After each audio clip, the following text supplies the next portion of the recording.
Hello everyone, welcome to One on One by the Jeff Goldberg Studio. We started this series before the pandemic, as Jeff mentioned, with his David Coleman Headley show, but soon after the things around us shut down. Right.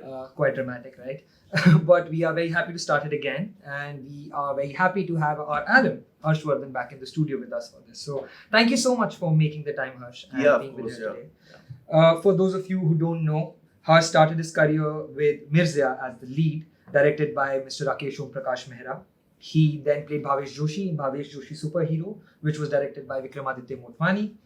Post that, he made a hilarious appearance in AK vs. AK, and followed by Spotlight, which was a part of Netflix anthology for Satyajit Ray short films, which was directed by Mr. Vasant Bala. Right. We would love to start off the series today's session with some fun questions, if that's okay. How about favorite film of yours and what you enjoy the most about it? It's a tough question. It's just it's one of those questions where you have so many favorite films, but then somebody asks you and you're kind of blank. But I really like Sofia Coppola. Mm-hmm. So I like Lost in Translation. I like Somewhere. I kind of like her films because I feel her films are very personal, and I feel like there are some similarities with the way that we grew up. Her father is still one of the biggest directors in Hollywood, and she kind of grew up around movie sets and would travel a lot with her father and live in hotel rooms and had that kind of life. And it's I think the things that she makes films about kind of resonate with me in the way that she makes them. So there's kind of a little bit of a personal connection there when I see her films. So I would say Sophia is right up there for me, and I like a lot of stuff. It's hard to kind of pin it down to one film. It keeps changing. It's an ever evolving thing as well. So Okay. Just picking up from that, there's one thing that they talk about for actors and artists in general, which is the consumption of art, right? Both Indian, regional, global. And, the interviews that I saw that you've given before, you've always mentioned the impact films had on you, right? So can we talk a bit about that? Like, what was that journey like growing up? What kind of films did you watch and how that impacted you and your choices as an actor? Well, I never really liked mainstream Bollywood films, even when I was a child.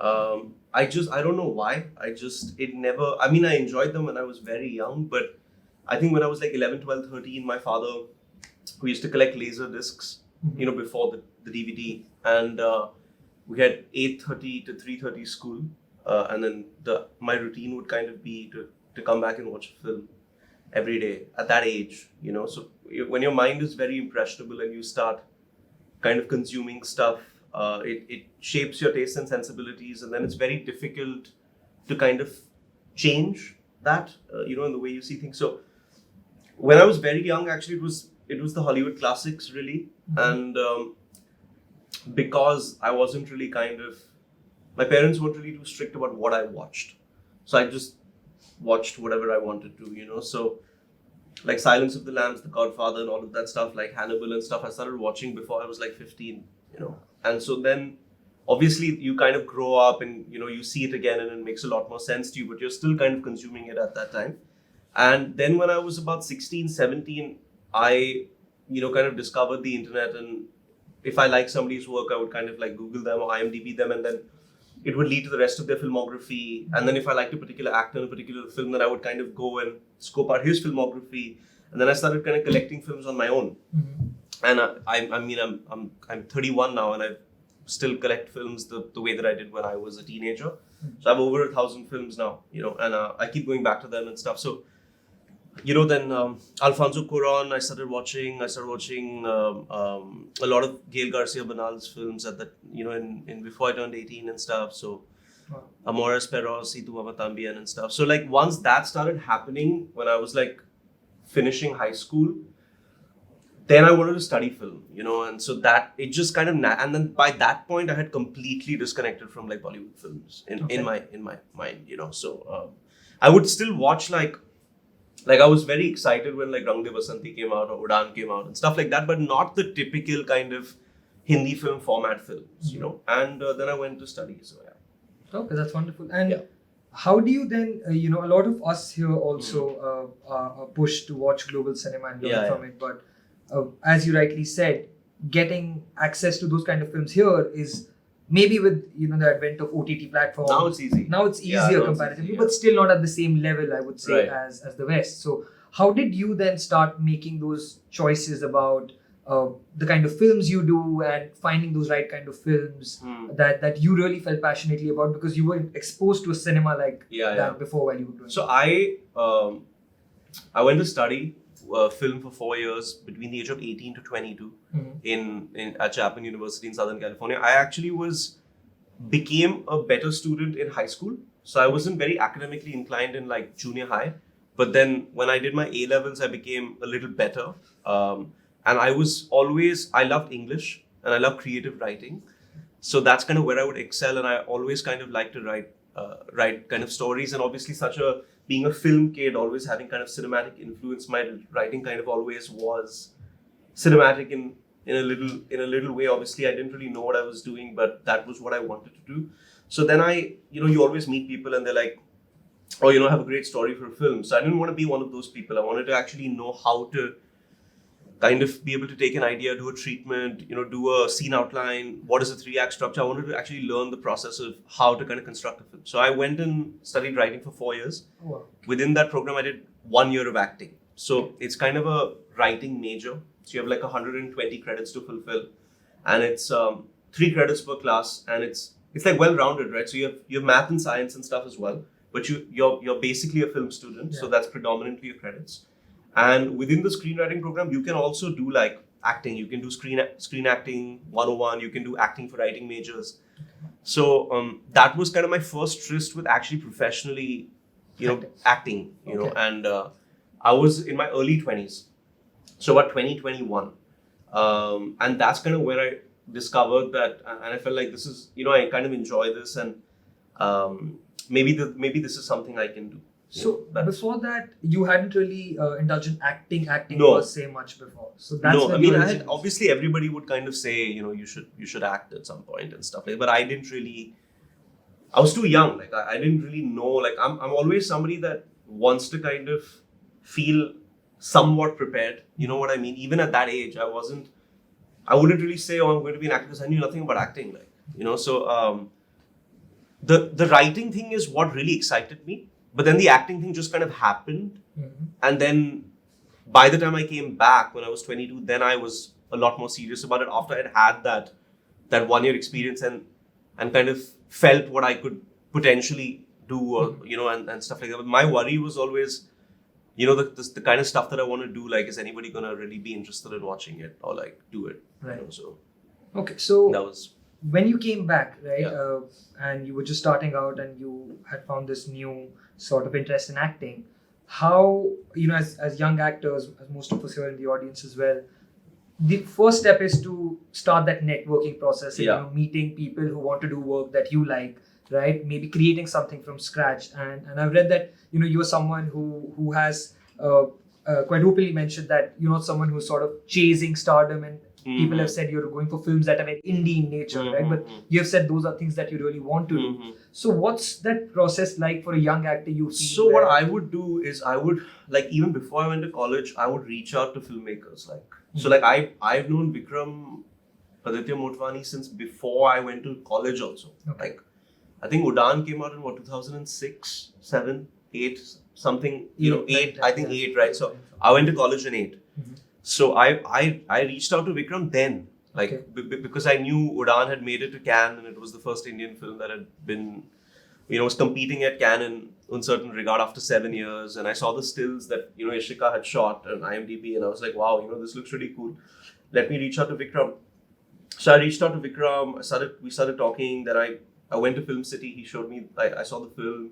I really, I was crying. It moved me tremendously. I was like, man, I got to work with this guy one day, So the journey started from there. And I only he took me, I was finally cast for Bhavesh Joshi when I was like 25.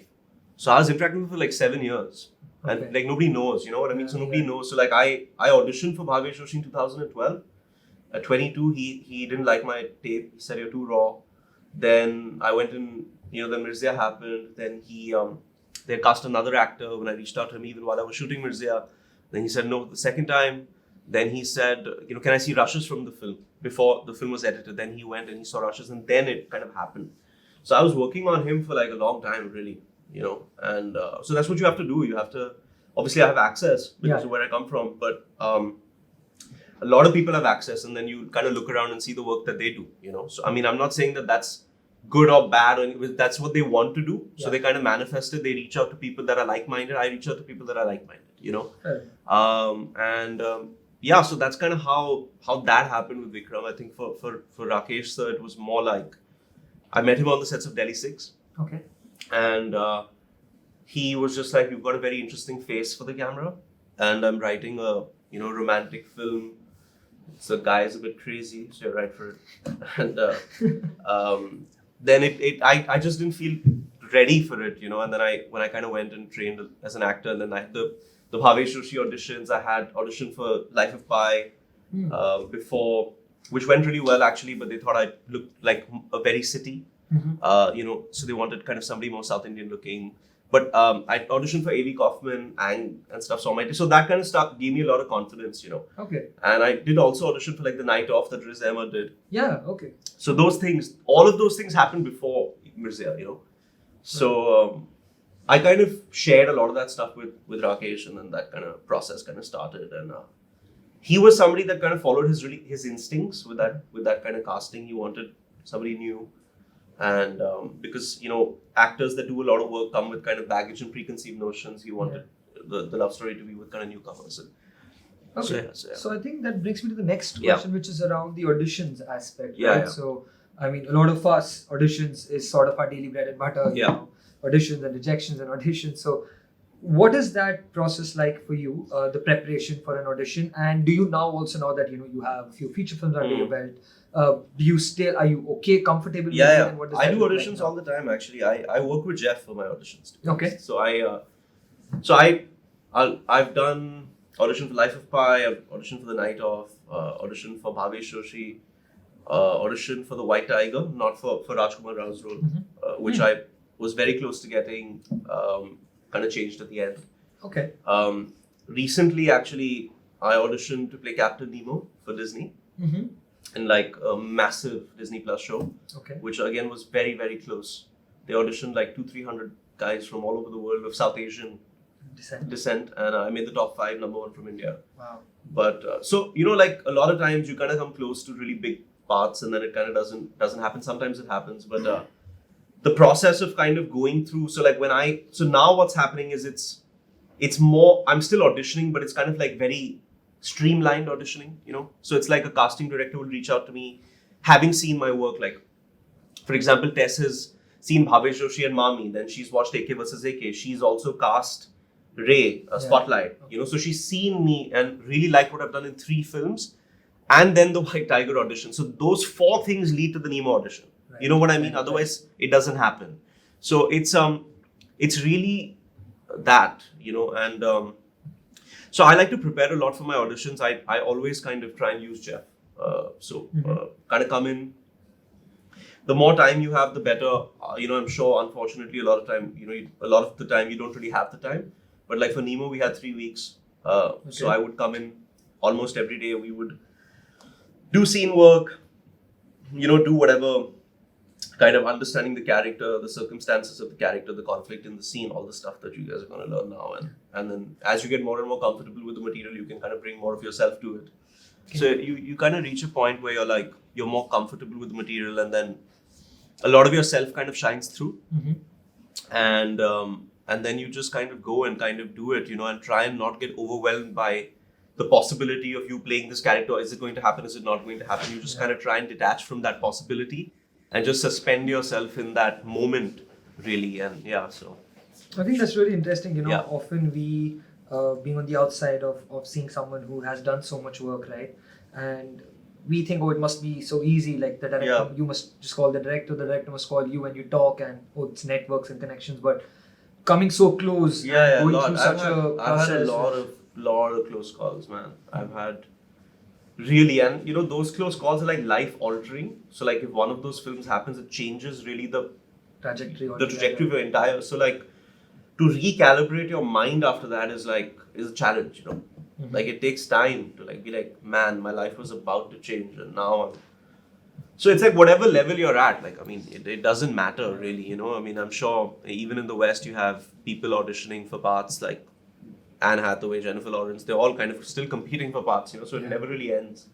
I think that's definitely a learning for all of us here as well. That this is going to be like a lifelong journey as an artist, and you have to just be prepared to accept those rejections and move on and take. I think if you're doing kind of more star-driven projects where you're already a superstar, then it's not that. You know what I mean? Then the projects are kind of built around you. But if you want to play characters, there are going to be other actors that want to play those characters. You know what I mean? And those directors, sometimes they need a star to kind of get the budget, but a lot of times they have kind of a free hand, a free pick as well. So then it's going to come down to other things, you know. So okay, fair enough. And I want to talk about working and training as an actor, right? Working on your craft, and you said you worked with Jeff on quite a few of your auditions as well. So one thing we often see is, especially when someone has come from a family like you have, right? We've observed that it's quite easy to just take on that access that you have and just go ahead without the training at times. But you're someone who has quite actively focused on developing his craft and worked on that. So what is the difference that you've observed in yourself as an actor over the past few years now, as and when you've, it's hard to kind of, it's hard to think about myself like that, to be honest.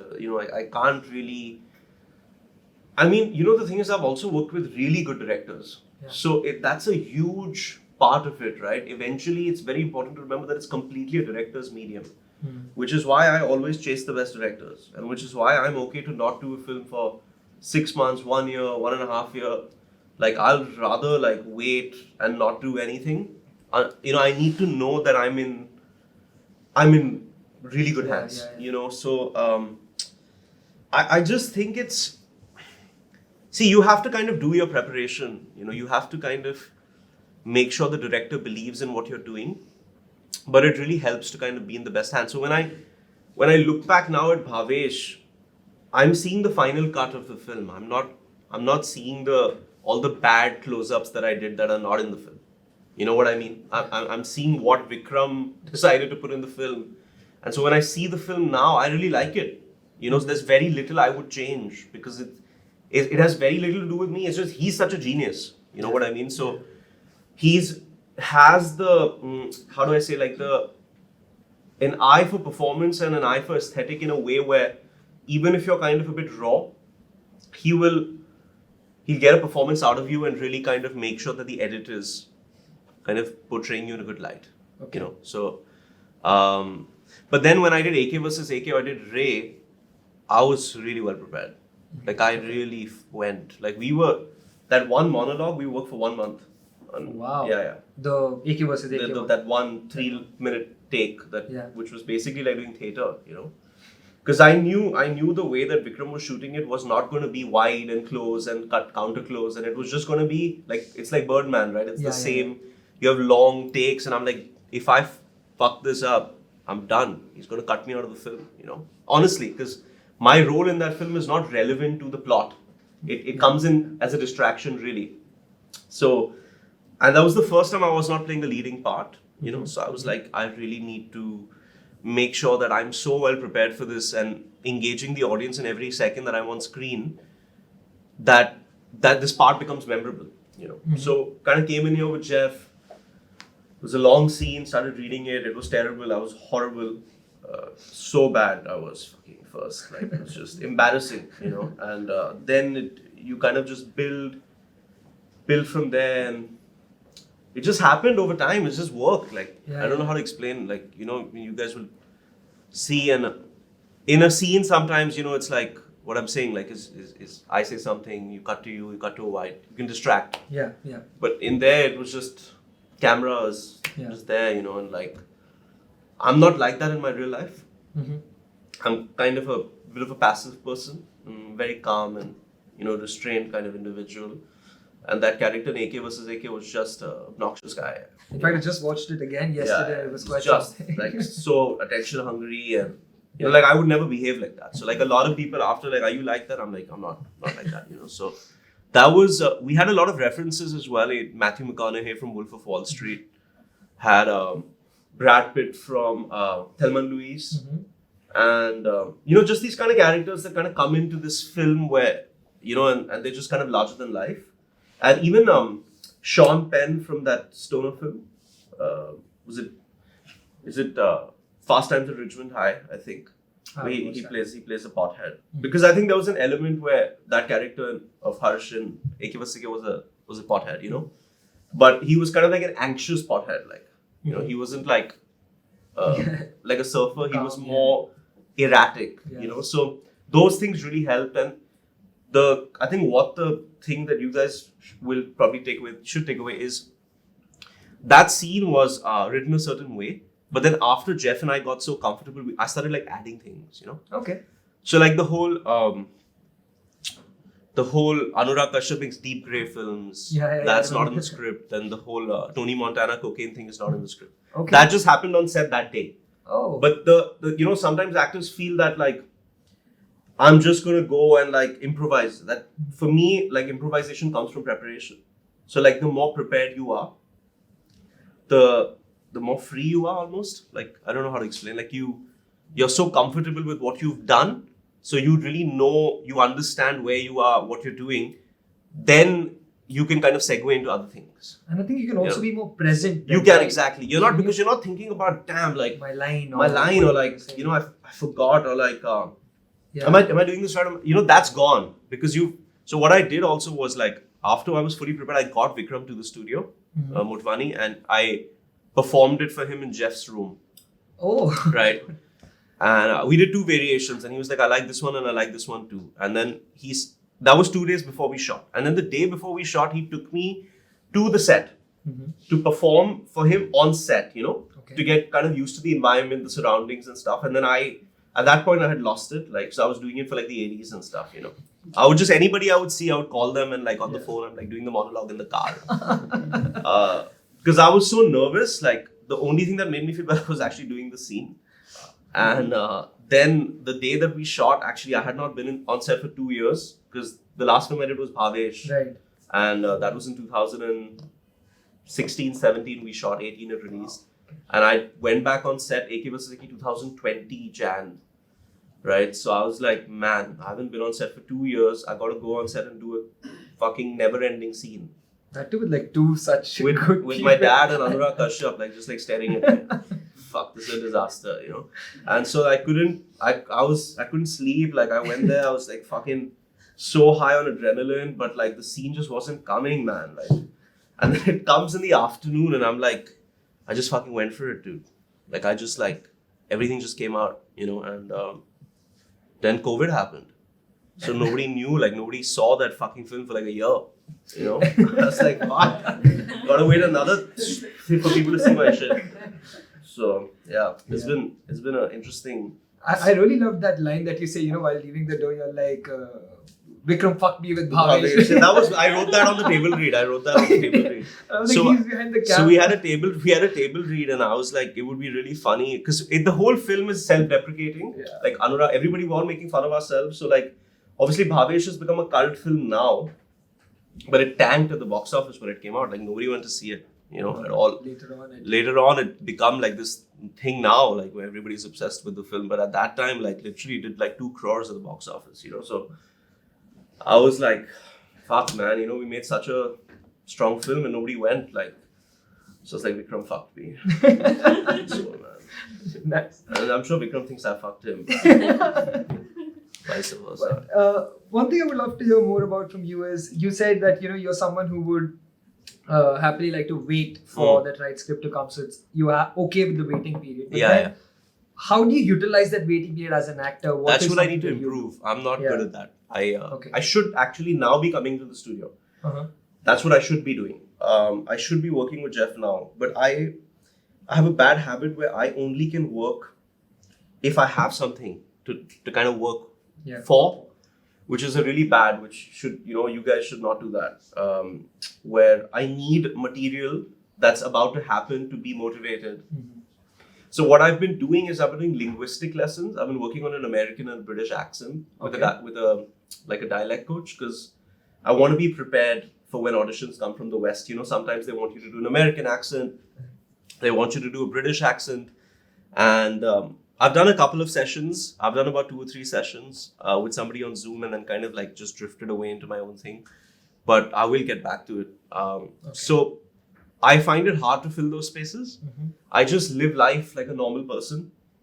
But I should be focused more on my craft. What I do is I become hyper focused, and then I just Like laid back because I feel maybe I put so much into it. Like when I'm doing it, that I hate it afterwards. You know, like after I did AK versus AK, then I had COVID, then I did Ray and Thar back to back. After I did Thar, I came back and I had a girlfriend at the time, and I said, babe, I'm never doing another film again. Like, I'm done. Like, you know, this is like I'm gonna become a farmer or something.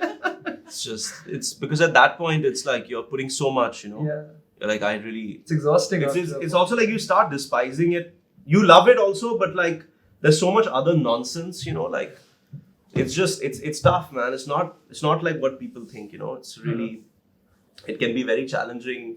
There's a lot of pressure that one puts on themselves also, you know, to kind of be the best version of themselves. And you have one day, like you're going to go do that scene for a day on that day, and if it's not how you prepared it or how you imagine it, and you can never go back, like it's, you know. So that element, and then waiting, and then watching the edit, and there's interesting. So yeah. And how have you then over time learned to, you know, slowly deal with that? Like, are you working on that? Because I'm sure that's something, you know, then we might also experience in the future, because when you do prepare for a character, you know, very deeply, and you put in the work, it can get exhausting. You're right. And then, you know, waiting for the release part, and that get delayed. So it's all in your head. So especially you have been surrounded with that environment, you know, while growing up as well. Is there something you picked up that has worked to learn to get over it and, you know, move on to the next one? I think everybody's different. Like I think my dad doesn't take it so, like he can move on from things. I tend to hold on to things, like even in my personal life, like I obsess over things, you know. It leaves for me, I'm very passionate person, very emotional, sensitive person. So for me, it stays, you know, things kind of stay. Memories, experiences kind of stay, and they kind of leave an imprint, you know. So for me, the only way is to detach, take time. Time heals, you know, and then kind of move on, you know. And it's unfortunately we're making art for public consumption, and therefore then the level of that public consumption can alter how much you can do. It's so for me, I've never wanted to like, oh, you know, I'm going to be a big star and then I'm going to go to this party and everybody's doing it. Like, I'm not interested in that. So for me, I want to be successful to be more subversive. I want to be successful so I can do more of what I do. And, you know, the more successful I am, the more of a free hand I have to kind of get things together and do the kinds of films that I want to do, you know. So for some people, it's like, if I have this big hit, I can work with a bigger director or a bigger actress. Or like, for me, it's not that. For me, that would be nice too. But I want to, you know, do more of the kind of stuff that I've done, but larger. So, Okay, so how does then the, you know, script selection process for you? Okay. Like, you know, at this point, you must be getting scripts that are interesting, but may not fit your things that you want to do. Right. So what does that look like? Like, how do you make those choices? Because it must be tempting, man. If it's a big director, but it's a commercial film. And it's very difficult to let go of that, to wait for that right thing that you actually believe in. Sure. And that's a struggle we all face. Like, we often ask our friends those questions, man. Should I do this role? Part, should I do this? Yeah, I know. It's just done to like be woke in the film, and you know, it's not actually adding something. Should I do it? There are a lot of such questions we deal with too. So how do you go about that? I mean, I think at this point they've like just stopped offering these those films, like, you know, because they just. But no, on a serious note, I that's why I do so less, right? Because those films are not really there. They're not out there, and if they're there, then maybe sometimes other people are doing them, or so that's why I have to wait. So it's a game of patience, really. I think it's just a kind of game of patience. But I'm also very specific, so I know what I like and I know what I dislike. And that doesn't mean like I'm not open to things. I just have to be excited by something, you know. Even if it's like a mainstream film, like if I'm excited by it, I'm definitely good. Why would I not? Like, I'm not trying to like sabotage myself, you know. I just gotta be. I have to be excited because eventually you're the person that's going to be on that set for like 80 days, 90 days. You're the person that's going to have to prep for it. Nobody's going to go there and do it for you. Yeah. So you have to be fully in it. Mm-hmm. Otherwise, what's the point? You know, so that's, and every time, like, there have been kind of close calls and stuff, but I just panic, you know, at the end. I'm like, damn, like, this is not, imagine I do something, right? And it's terrible, okay? And it's not something I ever wanted to do. Like, how do I live with that? You know, like, I can live with doing something horrible, like the worst film in the world, but I wanted to do it. So, like, I can justify it to myself when I sleep at night, you know? So, okay. It's just that, really. Yeah. And when, you know, the big question that all the actors, you know, who like to prep and method actors, Right. especially character building, the character, how do we go about working on that character, right? What's that process like? Because I know everyone has a unique process, outside in, inside out. Yeah. Everyone has their own technique, but Yeah. what does that whole journey look like for you? Like, sure, one is, Yeah. of course, you have a coach that you go Sure. to, but on a personal level, right? What does that journey look like? I really heavily rely on my acting coaches.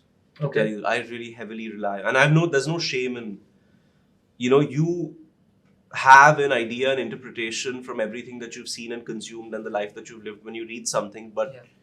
going to a professional is Game changing. game changing, like, honestly, because it kind of puts like he makes you like the really good teachers make you understand like the steps that you need to take, you know. Mhm. So even within that, like, even when somebody kind of guides you in something that's as personal as acting, it's still you eventually, right? Yeah. They But- help you find that right. Exactly. So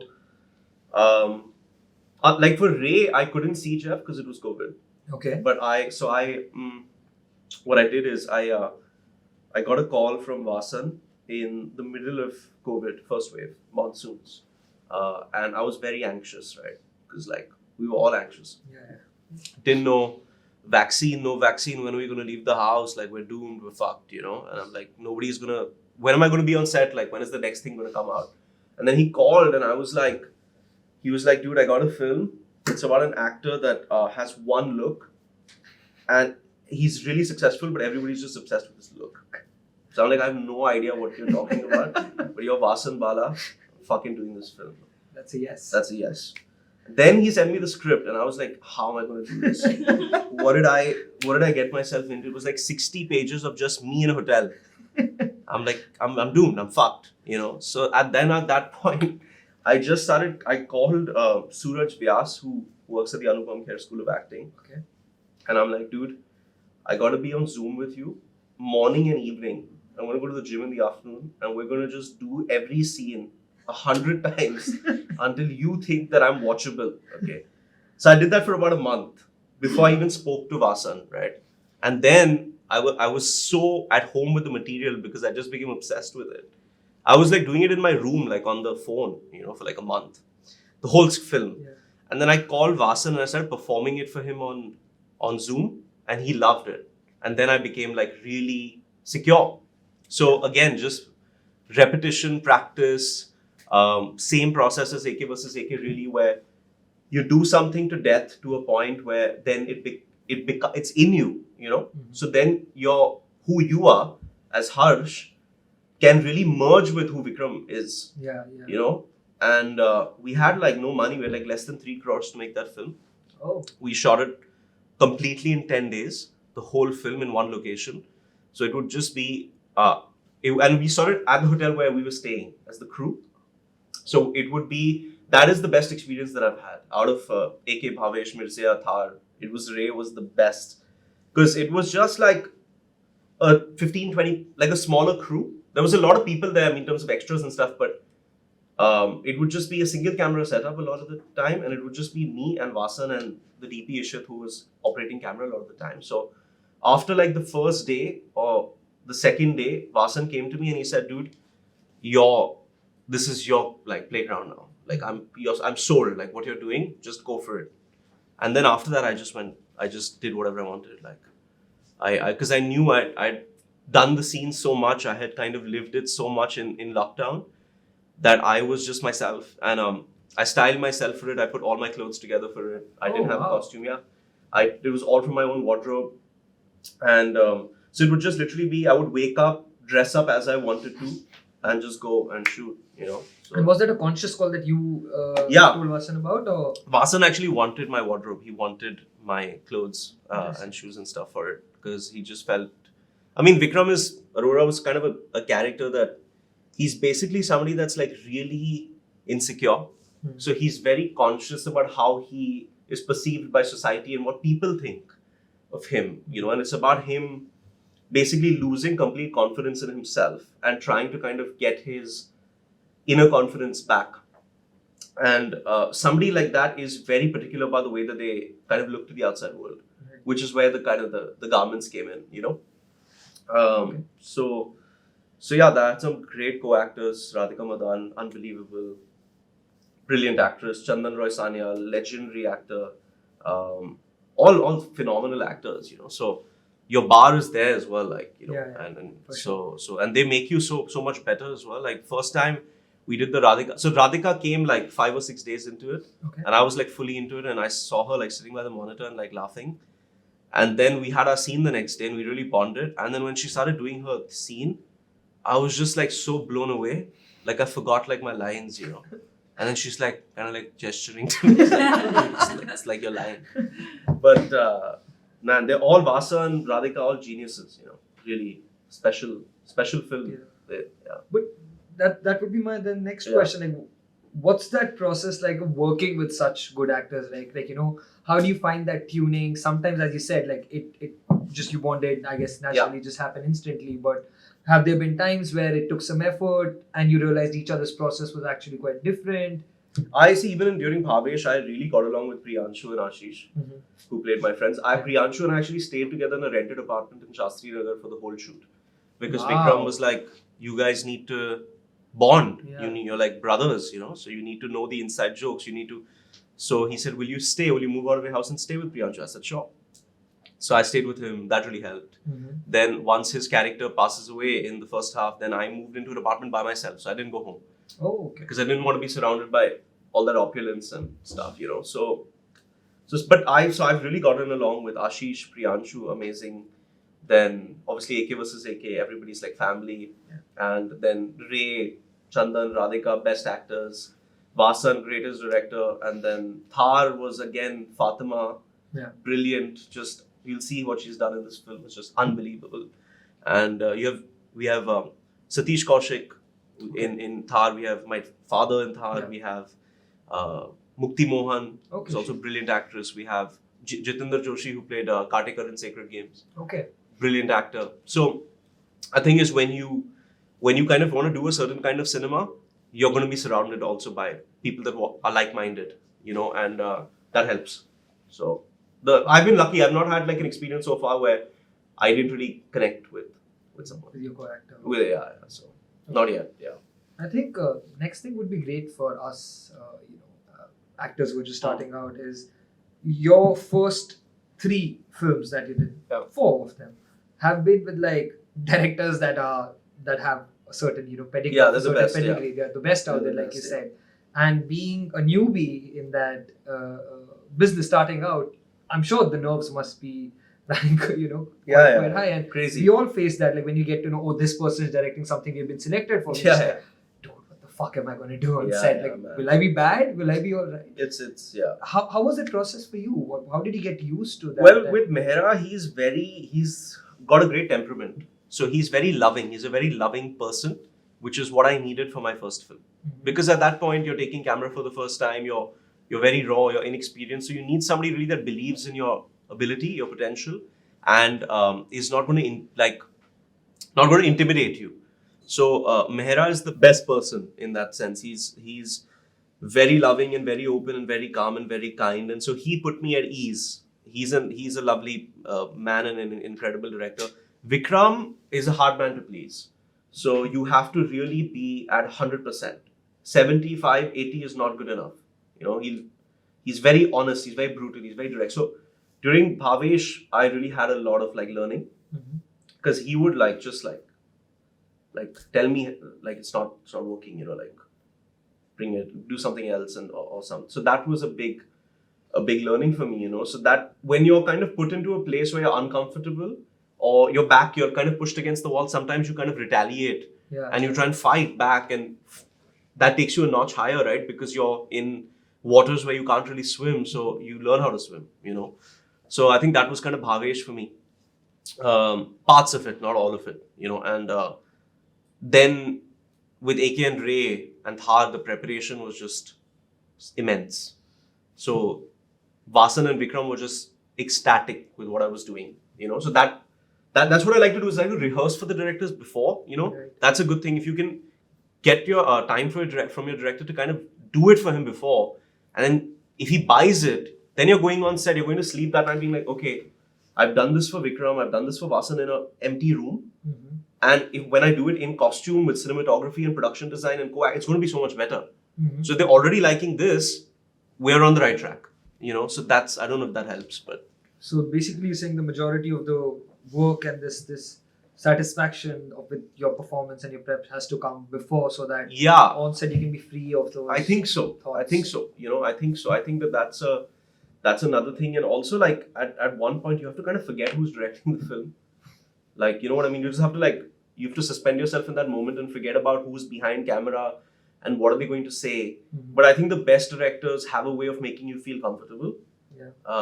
So there's that too. But like you mentioned, that Vikram is someone who likes to get 100%. Yeah. Right? So, and that was your second film, Yeah. right? So when a director like that, is pushing you against the wall, and you are the lead actor, and you have 100 people around you, I'm sure it's something it does get on your mind as well, right? I mean, how do you what's the process of then rising up from that? I don't know. I'm somebody that's always had I've always been very I've had. Even for me, I don't know why this is the way, but even when things are really not going my way, I somehow have just inner confidence. I never lose belief completely. I have a lot of self-belief. I have a lot of insecurity, as I think we all do, but that's different from self-belief. Mm-hmm. Insecurity is kind of fear of things. Self-belief is something where either you kind of have it or, you build it over time or... So I've kind of always had that. So I rely on that inner kind of voice, because I know where I'm going.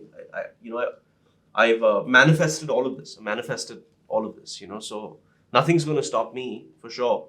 I don't know what's going to happen along the way, but I know I know I'm going in a certain direction, So you got to have that inner kind of dialogue going on and just kind of work hard, stay humble, try and communicate with people.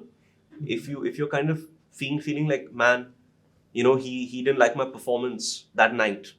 That night is not gone. Why? What is it that I did that I could have done better? And if he's honest enough, he'll tell you. And so the next time you kind of go there, you're not playing the scene like that. You're not making that same mistake. Also, what really helps is to watch the dailies sometimes. Okay. If a scene didn't work, watch it. Watch it, right? It's going to be on screen 10 months later, but you can still watch the footage. So you're someone who is okay with it, because I have often heard of actors. So I do that sometimes I don't do that. Okay, so on AK versus AK, I'd never watch the monitor. Okay. On Ray, I never watched the monitor. On Mirzya, I only watched the monitor sometimes on Bhavesh. Okay. Because I needed to know, it was such a big responsibility, to play that character, in your second film was just crazy, and it was very tough, action, night, rain, mask, sometimes no mask, and it was a very challenging film. So I needed a point of reference. So that helped. And with Thar, I watched the monitor every take. Every take I watched the monitor. Every take I watched the monitor. Why was that so different? Because working with a new director. Yeah. So, for the first time in my career, working with somebody that was also inexperienced like I was. So trying to find the film and the character as we went along. Not having some maverick veteran behind the monitor, one of it, a G. So Raj is incredibly talented. You'll see now what he's made. It's really something special. But I needed to know. I needed to know. I needed to fucking know what I was doing, So I would do it, watch it, do it, watch it, do it, watch it. I also produced the film. Okay. So this is my first film as a producer. I took the script of Thar in 2018. When we had no producers, shopped it around for a year and a half, finally got Netflix on board, and it's coming out now 4 years later. So it's been Raj and me on a journey together for 4 years, and now we're here, So with Raj, it was not like with Bhavesh and Spotlight and AK versus AK and Mirzya, it was I'm an actor, and I'm gonna just do it. But with this, it was a collaboration every step of the way. So that's why it was different. And honestly, I loved it. I loved this way of making a film. So tell us a bit more about your character in that. Like, how's that different from what you've done and what? Very different. You'll see. I mean, it's a western. It's set in Rajasthan in the 80s. It's a period western noir kind of thriller. You don't really see films like that in Bollywood too much. So it's about a mysterious kind of urban guy from the city that ends up at a village in Rajasthan, and he claims he's an antique furniture collector. But obviously he is not who he seems. And then, the characters are it's a noir, so their actions determine and help the audience make up their minds about who these people really are, as opposed to things that they say. So the character is kind of a very quiet kind of character with a interesting past that the viewer doesn't really know about. So he's a very mysterious individual. So that's a challenge, right? When there's not much said, when you have to kind of keep the audience engaged, but you don't have too much dialogue. The audience doesn't know whether to root for you or hate you. They don't know whether you're an antagonist or a protagonist.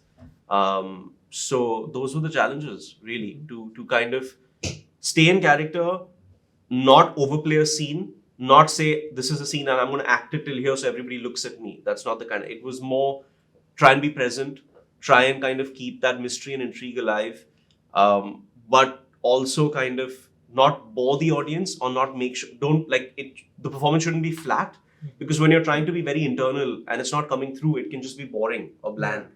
So how do you be enigmatic? How do you be charismatic? How do you engage the viewer with not doing much, with not saying much, with the audience not knowing what your motive is or who you are? So those were the challenges. And how do you overcome that? Because I think often we make a mistake that, when it's a character like that, and we're like method actor, it's all about just, being inside. It's the inner life, it's the inner work, everything's happening inside, and it comes out very flat. It's a very common problem. It happened to me a lot as well. I mean, I'm sure people might still see the film and feel like I'm not good in it. So I don't really know because I can't judge myself when I see it. But worked a lot with Natasha as well on Thar, on the voice. Because I wanted him to sound a little more like. So we try to incorporate a little more bass in his delivery. So we did a lot of breathing and voice exercises where we would try and talk more from like the our chest and stuff, and kind of like exhale when we spoke and inhale and fill up that lung, that area there, and kind of then speak, as opposed to being more nasally and being more flat and talking like how we talk, So that, and like in our modern lives, because we have the phone and like so much stuff around us, we're very anxious. Like I'm very shifty in my real life. So this character's the opposite of that. He's very present and very calm. Right? So a lot of just with Natasha, a lot of don't move. Just be there, be present. We do so she would make me do this incredible exercise where it would be Natasha and me, and we would just look into each other's eyes and try not to blink, for the longest time. So if you do that, we would do that and then get into the scene, So the meditation and the concentration and the focus we would do. Then we would do some of the breathing for the voice. We would go back to the meditation and then go to the scene. So you're not the Harsh that kind of walked in the door. You're a lot more centered. You're a lot more focused. You're a lot more calm. And it brings a different quality to the scene, And so that was one part of it. So you had the breathing, you had the focus, you had the concentration, you had the voice, and then you would also try and understand the scene. So that was a certain kind of the work. And then there was, so for example, there's this one scene where this stranger's coming into town. It's those Clint Eastwood films where it's the Western and there's this mysterious guy driving a Jeep and coming into town, And all of these people have never seen, they don't really see people from the city in these parts. So they're looking at him funny and what is this guy doing here, And he knocks on the door on his Fatima and he says, I'm here, I'm looking for your husband. And she says he's not in town, he's out and he'll be back soon. And he just looks at this pendant that she's wearing and he looks back at her and she says, come in. And he just smiles and he walks away. So what I was doing initially, the way that I interpreted that is I was the scene is because has this kind of wounded past. So he's going to be really intense, he's going to be like really heavy almost, you know. But what was happening was like Fatima was almost like wanted to shut the door, right? She's like, my character would want to close the door because you're so intense, like it's making me uncomfortable, right? So we did that many times and it didn't work. Then I was like, you know, what if somebody stole my watch, okay? And he was my neighbor, or somebody stole my watch and I realized who stole my watch. And I went to their house and they knocked on the door. I wouldn't freak them out. I would be nice. I would be pleasant. I would be calm. I would try and not make it about the watch. I would first try and make that person comfortable, you know? So the approach completely changed. So we were like, you know what? Just be pleasant. Just be, you're not seducing this woman, but you're just like, she's never seen anybody like you. Like she's never seen somebody with like this walk into, like this is Rajasthan in the 80s, you know? So first of all, she's going to be taken aback. Number one. Then you're going to go there and be like, Ryan Gosling is going to like freak her out. Like just relax, you know this. So I was like, I'm just going to be like really pleasant, right? Because when you open the door and you see a stranger, if he has a warmth about him, you're going to be a lot more welcoming. And that's what he wants. He wants to get to know her husband. So then you combine that the correct intention with all the work that you do with Natasha, and then you get the scene, you know. So that's just like one moment. Example. And then you do that for 100 scenes.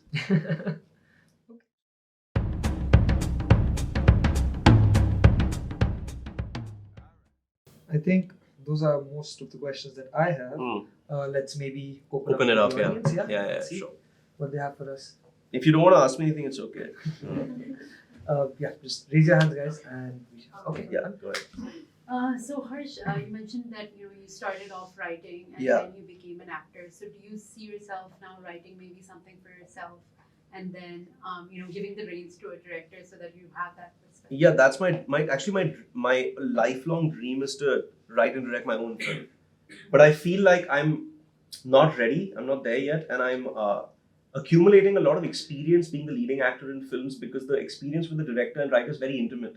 Sure. Right? Even when you're studying writing, when I got a BA in writing, they made all of us writing majors do an acting class to see how a material was interpreted by actors. Mm-hmm. Right? Because as an actor, a lot of it, which you'll do with Jeff, which you've already done, I'm sure, is breaking down the material, the conflict in the scene, the subtext, the intention. I really believe in that. I really believe in intention and action. Mm-hmm. So like right now I'm talking to you. So the action is I'm telling you something about my life. I'm telling you a story, but the emotion is passion. Mm-hmm. But I'm not trying to be passionate. I genuinely am not trying to be. It just is, you know. So when you identify the right intention, the emotion will then follow through. So that's something that you kind of work with the intention action thing. Yeah. And Jeff is also like, he's a lot like very method and stuff like that. So I think it's important to also work with all sorts of teachers, because all sorts of teachers will have different approaches. Sure. And then you see as an individual what really resonates with you. Because sometimes I'll have 1 week for an audition and Jeff will tell me to read an entire book. And then I'll pretend like, it's great, man. And then I've read like 5 pages. With summary of the book. This is what happens. So I definitely want to kind of write and direct my own stuff, But writing is about discipline. Yeah. It's about loneliness and discipline. It's about being alone with yourself, with your laptop, really being very courageous to put it out there. But I use my writing in other ways, So like right now, I actually want to make clothes. I want to make clothes. So I'm ideating about the clothes that I would make, So that's writing as well. So what's your storyboard for all this? So for the clothes, like it's thematically, like the larger theme is basically, I think in society, we look at unfulfilled relationships with a negative connotation. Mm-hmm. So if a girl comes over and she says, I broke up with my boyfriend after 2 years, you immediately go and console her. Right? Like that's the natural, but I think that anything in life can be looked at with multiple perspectives. Mm-hmm. So I think most relationships are happy experiences because you always take something positive from them if you can kind of focus on that. Mm-hmm. So the clothes really are about garments that are left behind when you basically separate from a lover. And the idea comes from basically always been very fascinated by women wearing men's t-shirts. Yeah. So I was like, what if that was kind of left behind? But she wasn't resentful, So that's the larger theme of the clothes. And within that, then I have like written pieces of just like small, like 2 lines. So they would kind of be bold fonts on silk shirts and stuff. And so the idea is that what if you were at, I don't know, football practice or something, or like you were in acting class and your girlfriend went and took a cotton t-shirt and she tie-dyed it for you with her hands. But what I want to do is that would be very DIY, but I want to do it like premium. So the best cotton in the world, the best silk. But the idea, the intention, the emotion is the same. So that's also writing, it's ideating. And I mean, man, you are using your time in between acting. Yeah, I mean, you were like, no, you're but not. like I should do a lot more. Like, for example, I've been thinking about this for 8 months. I have like 6 or 7 ideas, but that's because I don't see. The thing is, the best writers, what they do is they like, I'm going to write for an hour a day, like even if it's bad, I'm going to put it up. I find it, I'm very like worried, like, fuck, I don't want to write something terrible. So I really wait for the inspiration. So I almost put the ideas down when I love them, as opposed to, so I want to make clothes right now, yeah. Thank you. Yeah, sure. Yeah. Anyone else? Yeah, sure, go ahead. First of all, I want to thank you because you're the reason I joined JGS. Oh, great. I just saw your story when I was like, this looks interesting. I put up the thing, yeah. So thank you. Yeah. So my question was, your first film, like, the era, the timing was different, Yeah. There were, and because it was your first film, and there were other elements, like there was horse riding. Yeah. So what was your, method? How did you prepare for it? Like, what were you like? Did you focus a lot on imagination? Did you focus a lot on, substituting, taking things from your personal life? What was your process? A lot of physical work. A year and a half of horse riding, year and a half of archery, then mounted archery. Because it was such a visual film that, and the whole period bit was silent, there were no dialogues. So it was really about being so good. And sometimes the thing is, sometimes, when you like work really hard, like you're ready to cry, you're like, I work so fucking hard. Like, dude, I can't, like my legs just, so like I work so hard. The hardest I've ever worked on a film was Mirzya, actually. Just because physically it demanded so much. Like, see, the thing is that you're going to put in a lot as an actor. Sometimes, like for AK versus AK, what did I do? Like, I came for 3 weeks to Jeff and I just did 2-3 hours a day. And then the whole world loved the film, right? And with Ray, I worked in my bedroom for 2 months and the whole world loved the film. For Mirzya, I worked for 2 years and everybody hated the fucking film. So sometimes it's not, but that has nothing to do with you. You know what I mean? It's not. It's a director's medium, So for Mirzya, I think it was a lot of physical hard work. Also, we had a lot of kind of like acting work. Yeah. Right? He had Bettina Johnson from Strasbourg actually fly down from NYC to train with me and Sam, which is where I had learned the intention action thing for the first time. But I was just so overwhelmed by the experience of Mirzya that whenever I was on set, I was just emotionally charged because the scale of it, the ambience of it, like when I would go and watch the monitor, I was like, dude, that's so beautiful. Like every frame in that film is just dripping with gorgeousness, And we had heard the music and the music was so soulful. And so we would listen to the songs on our headphones. We would read the scenes. We would be surrounded by horses. We would be in open expanse. We would shoot a lot in morning light and evening light. We wouldn't shoot so much in day, like afternoon harsh light. So the mood was set, and it was just a really artistic, indulgent, obviously as well, because we had a lot of money to make that film. So we would shoot 1 scene a day. With Ray, we shot 3 or 4 scenes a day sometimes, So that was a very luxurious experience, but a lot of hard work. And so I would say, to answer your question, a lot of physical work, a lot of being emotionally present, using everything in your life and what you're going through in your life at that point to kind of be as honest within the scene, relying on Mera, relying on the costume, the wardrobe, the production design to kind of make you feel like you're part of that world. Because I've not lived in that era, exactly. Right? So that's where the imagination comes in. So it kind of became about identifying who he is, why does he want to be with this woman so badly? How is this indescribable love that he's so passionate about? And then just trying to kind of bring it alive in your eyes when you look at someone. Like sometimes when you like look at someone, you look at somebody with like real purity. Like you should really love them. You want to tell them that you love them. You want them to feel how you feel. So it's like those things. It's like relationships are always the same. It's just that sincerity. So what was that era and the historical thing? Yeah. Was was that like a major part to what you were emoting on the screen? Because at the end of the day, it's about the emotion. It's going to be same across. Yeah, I mean, the film is interesting that way because it goes back and forth in time. So you've got the contemporary and you've got the period. So we shot it as two different films. So we shot the period later. So first we shot the contemporary, and for the contemporary, was my first film. So what I wanted to do was just be really honest. Just be really honest. I didn't know so much about technique and stuff at the time. Just be really, really honest. And that's some of the most honest acting that I've done, actually.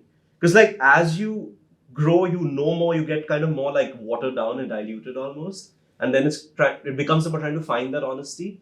But if you're in the right hands for your first couple of films, that's why so many of the best directors in the world cast non-actors, right? So that they can use they're rough around the edges. They can use like Sean Baker does it all the time, where he casts just people from that world. And I think that's kind of the approach that Mehra was kind of going for, where he just wanted to cast young people that were vulnerable and idealistic, and so he can use that vulnerability and the way that they see the world, as opposed to somebody in their mid-30s who've had failed relationships, maybe a bit cynical. I don't know. So that answers your question. Yeah. I actually have two follow-up questions. Yeah, on sure. That. First one is around irrespective of how the film did. Yeah.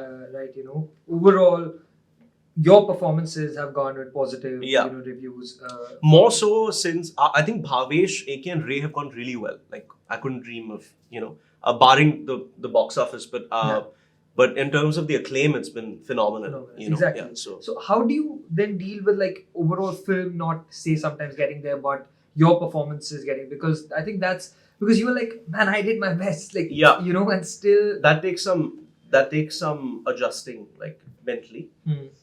But with Mirzya, I just really wanted the film to work because what I wanted to do with it is like I wanted to kind of put out the message where almost like whether you're an insider or an outsider, you don't have to do the conventional thing, right? So if that film had done well, then it would have given a lot of other people confidence to take the path less traveled. Yeah. But unfortunately, the film bombed, and then you see 10 people doing student of the year, so that would have been made a statement. So even with Bhavesh, what I wanted to do, so it's like when you become an actor in Bollywood, people are like, you got to do romance and action. So I was like, okay, I'll do romance and action. I'll do Mirzya and Bhavesh Joshi Superhero. Because Bhavesh Joshi Superhero is action. Yeah. So it's the angry young man, right? It's the same principle of all those angry young man films from the 80s, like Amitabh Bachchan's films or Sunny Deol's films. So my father did Nayak. Yeah. So that's what the inspiration, but it's still just very contemporary. It's very contemporary and cool. So you're reinventing there was a Sunny Deol film called Arjun also. I don't know if you've seen it, but I mean, obviously we're all a lot younger in this. I only saw it because I was doing that. But so the idea to do those films was to kind of embrace my own individuality, number one, and also kind of try and inspire others to kind of be like, come on, like we're the young generation. What's the point of us doing what people have done in the 80s and 90s and just like repackaging it now? Yeah. It's pointless, Yeah. But that's what makes some people happy. And you should only do what makes you happy. So, yeah. So how the next question actually was going to be on that. How was that action prep? Because now you mentioned how much time that took. Like, what was that like? I'm horrible at martial arts. I can't, like, anybody in this room can kick my ass. For sure. So, like, basically the prep of Bhavesh was people beating the shit out of me and me taking it. So, like, and then I would go and tell Vikram, be like, how was the class? And I'm like, dude, they just beat the shit out of me. He's like, that's great. That's exactly what I want. Because, like, most of the film, I'm just getting people are beating the fuck out of me. And then in the last, like, I have one close-up of me standing in the mask, but like they're just beating the shit out of me, So I don't actually beat up anybody in that film. Like the scene at Matre's house where he falls on the Mini Cooper. I don't know if you remember the film, but I don't remember the exact scene, but anyway, so the first fight is when Siku's completely untrained. So he goes to Matre's house, who's responsible for getting Bhavesh killed. Yeah, you just show up there. I just show up there and then I spray him and then he wakes up and I'm like interrogating him and then these two goons come in and they just beat the shit out of me, dude. Like they fucking, like they break the TV, they like break the furniture and like I'm fucked, right? And so I didn't have to like prep that much for that, but that was just me getting hurt and Vikram feeling happy. But then so there was a lot of, we had a guy called Cyril who's done a lot of the Jason Statham films like Transformer and stuff. Okay. He was the action director. crazy French guy. So obviously I'm not a trained martial artist, but the film is also about an untrained guy. Right. So he only really becomes Bhavesh Joshi in the last frame of the film, right? So the couple of major action sequences. There was the Matre fight, which I did myself. The pipeline was mostly the stunt double. Okay. And the bike chase was mostly the double. I was used in the bike chase for interior close-up shots. So they would rig me and do my reaction shots for the bike chase because that would be too dangerous for an actor to do. For the pipeline, it was the action was the double. Okay. And again, it was me for performance for certain, like, for example, there's a scene where Siku gets stabbed in the back. So he's in pain, and that was me. Okay. So it's a mix and match. But Matre fight was fully me. Okay. Except him kind of being thrown off. But yeah, so it was just a lot of martial arts training. They would choreograph the sequences beforehand for the training montages and stuff, and then I would just kind of try and perfect those moves. And then you kind of cut from the actor to the double to the actor, from the double to the actor. And Vikram is very skilled, so he kind of managed to look like it was the actor. But yeah, I actually really got very good at the horse riding and archery. I became, like, I can get on a horse now and I can gallop, I can shoot arrows. Because I think there are some things as a person you get good at, and then there are some things that you struggle more with. And I think some things when you try and learn, some things come more naturally. Exactly. You just don't know because you haven't tried them before. But when you do, you're like, oh, okay. Like for me, the horse riding took 6 months before I was good, but once I was good, I was great. Okay. The archery, it took a couple of months, but I was really good. But the martial arts, no matter how much I tried, they were beating the fuck out of me, man. Like, kicking my ass. So, yeah. Another thing that I found interesting that you mentioned, I think in one of the interviews I was watching, was like it's a perception that in this industry to be relevant, to be, in the minds of the audience, you have to be seen at parties and events and everything, right? But you're someone who has a certain focus that you are okay being away from that that sort of limelight that people expect an actor or a star to be in. Right? So what makes you okay and comfortable with that? Because given today's social media generation, we all are anxious about, man, I need to be seen. We need to have a following. We need to have... Yeah.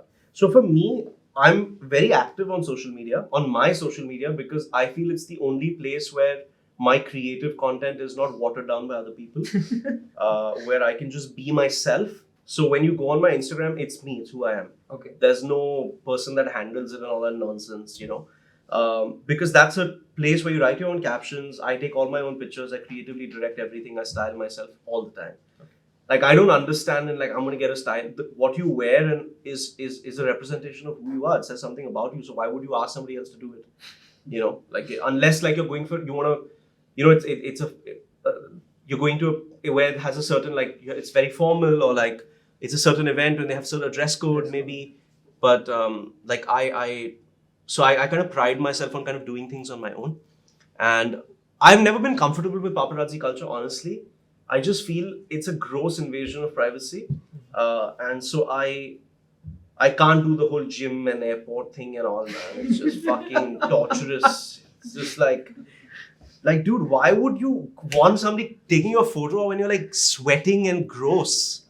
And I have this thing, if somebody takes a bad photo, like, this is the thing also, is like, they take 100 photos, I swear they pick the worst ones on purpose. And so I have this thing in my mind where at some point, if a platform uploads an ugly photo of me, I'll punish them in my mind. Like, I have lists, bro. Like, I make lists of people that have like uploaded bad photos of me. And I'm relentless, right? Like, I'm telling you, I have like a list on my phone. So I'll write to them and be like, can you please remove this photo, even though they're not going to do it. And then I'll just like make their life like really difficult. Because we should have ownership, right? We should have ownership. It's you. It's my life. It's exactly like you want to be, it's like you rightly said, it's the age of social media. So what you put out there is your perception. Yeah. And so I don't want to have somebody else take a terrible photo of me and like just put it up on their page. Like, what? So I don't, so what I do is I don't call the paps. I don't call the paps. The only time I get papped is if I'm at a place where there's already paparazzi, or if they know the car number and they know, But I think that they are not interested in taking my photos anymore because they know I'm not fucking interested. So it works out really well. Any other questions, guys? Anyone? I have one. Yeah, sure. I just want to know, how do you find connect with your instrument? Because when you're training and you're doing off-camera preparations before you go on the set, and when you go in front of the camera, do you feel as an actor, as an artist, your approach to the camera and how you approach the scene changes as compared to your prep? Because doing it on theater, or doing it in front of an audience, and doing it in front of camera, two different ballgames altogether. Well, I think that largely depends on how the person on set shoots. So, for example, if like with Vasan, his idea was to kind of make the actor almost not know where the camera is, you know, in a way where you almost forget that there's anybody else in the room. But like with Mirzya, it was very like tight and like trying to perfect and make everything beautiful. So you can't like look, you know, that you just have to get used to, like, you know what I mean? So, for example, I'm looking at the light man's last button on his shirt and pretending it's Siamese beautiful eyes. It's a bit tough, you know. That's why you get paid a lot of money. But so with Vikram and Anurag and stuff, what they do, Vikram, Anurag and Vasan and stuff, is that they don't try and limit you in that sense. So what you do is you show up, say for example, you're doing a 6 p.m. to 6 a.m. night shift. You go there at 4:30 or 5. Before you make up and hair, you go onto the location and you block the scene. Now within that blocking, some directors are more strict than others. Some directors are like, man, you know, I would really like it if you were just in this space. But other directors would be, this is your space, feel free to move around. Let's see it, let's just see the scene, right? And then you kind of do the scene, and then Vikram would have his lens finder and he would try and let us do the scene. And if it worked, he would make sure that the camera setup worked. So it was, with Mirzya, it was more, how do we make this look amazing? And then the actors will bring it, you know, more. So that's why Vikram and Anurag and Vasan and stuff are very like, you see the performances in their films are always amazing. There's a reason, because the actors, they know performance. Like Anurag and Vasan especially, I've not worked with Anurag as a director, but he wrote Bhavesh, he produced Bhavesh, I co-acted with him in AK, he co-wrote AK, he co-wrote Thar and edited Thar. So I've worked with him on 3 films, and these guys are really all about the performance. Vikram is very technically very good, so he sees the edit in his head. So Vikram believes a lot in coverage. So there'll be loads of shots, you know, like how kind of like if you see the making of Social Network, you see David Fincher, he shoots a lot. So Vikram shoots a lot, you know, and I haven't worked with Zoya, but I've heard that she shoots a lot too, and Bijoy Nambiar shoots a lot too, because when they go to the edit, they want to have all sorts of choices. So what happens in that sense is you block it, and then you do maybe like a wide master. So the wide master for me is always opening up and becoming comfortable, right? Yeah, so by the time you get to your close, you're a lot more at home with the scene because you've already done it a bunch of times. You warmed up to the character. And what I do is I always tell my co-actor, bro, do your close first. Yeah. Outstanding. So good. They have to see. So like by the time it gets to me, like everybody's done their shit and I'm exhausted and I'm fresh, like, dude, like, you know, like ready to give it. But but sometimes you want your close to come first, because also what happens is you want it to be spontaneous. So you don't want it to be so like done to death. So it's a fine, but I feel my directors tell me that I get better as I do more. Okay. Right? Because I think sometimes when you do more as well, it's like your inhibitions go away. Yeah. You feel less, and also you're tired. So when you're tired, you think less. Right? Like when you're like you're like engaged. Otherwise, by the end of it, like you're like, fuck it, man, I'm just gonna do it. You know, and that's when it's the greatest. Because you're not thinking so much. You're more present. And also to answer, like another thing is also like being really vulnerable. Like it's important to be vulnerable in your real life. Like even when you're like alone, right? Like so when you're alone, tell yourself that you're a piece of shit. So like like just like tell yourself, like be honest with yourself. Like so we get all sorts of thoughts in our head, right? So our first thing is, how can you think that? Like, don't think that of you, you know. But like it's okay, like to think anything about. Let it come and go. Like it's positive thoughts will come, negative thoughts will come. They'll all just let them flow. So because if you shut yourself off so much, like you're going to just be cold and detached and disconnected, and then people are going to pick that up on camera, right? So you have to be ready to be hurt, like, you know, and obviously we don't want to be hurt. So we kind of seize up a little bit, but I've learned over time to try and give more of myself, at least in my work. But if you don't give in your personal life, you find it harder to give in your work. Yeah, I mean, So you can't just switch on like that. you can't. Work if Then you you're don't- you're acting. You know what I mean? Then you're, you know, and that's not. Some people are really good at it. Yeah, like some people are so good at it that they can fool you almost. You know, like they're pros. They can switch on and off. I'm very new, so I find it hard. So I'm trying to keep it as real as possible. Yeah. So are you someone, would you say on set, like when you are going for shoot or certain period that you're shooting a certain character, you're someone who once on set is then in No character, man, you you're know, that on like and off? I've been watching like a lot of Jared Leto's work, Uh-huh. and I've like Jared Leto's infamous for being like really. I want to try it actually. You know, I want to maybe on one of these future projects. Maybe for Bindra I'll do it, where I'll just be like, I won't commute. But you know that it makes the whole working experience very unpleasant. I find, yeah. Imagine if there's 100 people and you're just so self-involved that you're being not an asshole, but you're like unapproachable. It's just what I like to do is I like to prepare and then just be a pleasant person to be around. So that doesn't mean that I go and I become best friends with the whole crew. I go, I interact with my director and actress. I try and make everybody feel comfortable, do the scene, and then just go away. So, but then when I'm away, I'm listening to music, I'm on my phone, because I also feel it takes the nerves away.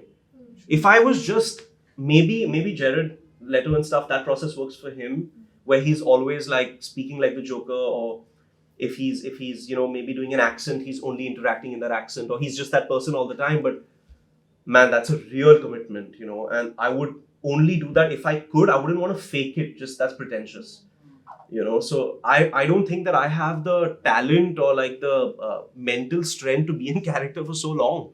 Like even between action and cut is a lot, yeah, you know. So that's Yeah, there was a documentary I was watching of Jim Carrey's. He was, I think he worked with a comedian. It's called Jim and Adam. if I'm not Jim and wrong. Andy. Jim and Andy, right? Yeah, on Yeah. on Netflix. Netflix, yeah. Yeah. So and people were just going crazy as to like he is Andy and he was just that character on set, talking to them, shouting at them, you know, and everything. And it's and look at him now. intense. Look at him now. He's doing so well. He's perfectly sane. Yeah. And Yeah. he's incredibly good, you know. He's just a pleasant guy. You can go have a drink with him. Yeah. So. Yeah, absolutely. But no, like, see, I just think that's Jim Carrey. Like, I don't want to try and be someone that I'm not. You know, I think that, but I would like to try it. That's what Jeff really believes in. Jeff really believes in the method. You know, I think in a way for Vikram, Arora and Ray, it was kind of a little method. Okay. AK versus AK was also kind of method too, where I really embodied that for the little bit that I was there. And you don't even know it, right? Sometimes you start behaving like that person subconsciously, like you kind of do that. But like for Thar, I don't think I was in character all the time. I hope you guys like it, but so maybe in AK versus AK and Ray, there was a little bit of an overlap is what I would call it, right? Okay. Because there's so much preparation, there's so much of it that's dominating your mind, so you do kind of become that person or shades of you. Also, you had so much control on Ray's character in terms of how you Yeah, and everything. I think that really adds a lot. So to you're that. living in the same place as the characters living. You're where all the clothes are your own clothes. You're talking and behaving in a certain way. You're using the insecurities and fears and stuff that you have in your own life to kind of. So that's a lot of overlap, you know. So, but yeah, to answer your question, maybe method. Maybe I'll try it one day. Let's see. Yeah. We would love to talk to you sure. again after that. Then Yeah. Any other questions, guys? So Yeah. while you answered a question, Yeah.